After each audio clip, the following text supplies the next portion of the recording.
išsivadino vyriausiąjį Eglės sūnų Ąžuolą į girią.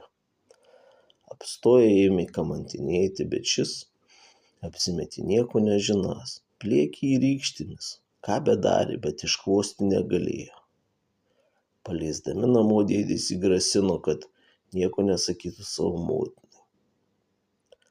Antrą dieną išsivedė uosį, paskui beržą, bet ir iš tų nieko neišgavo. Pagaliau išsiviliojo jauniausiąją Eglės dukrelę Drebulę. To iš pradžių taip pat sakėsi nežinanti, bet kai pamatė traukiant iš po skvernų rykštės, tuoj viską išplepėjo. Tada visi 12 brolių paėmė dalgius, nutraukė į pajūrį.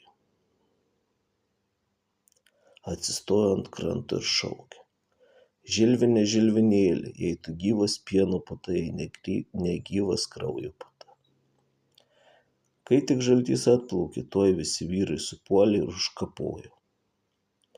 Paskui sugrįžę namo nieko neprasitarė Eglei, ką padarė.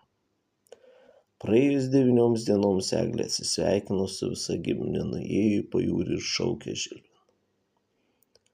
Žilvine, žilvinėli, jei tu gyvas pieno puta, jei negyvas kraujo puta.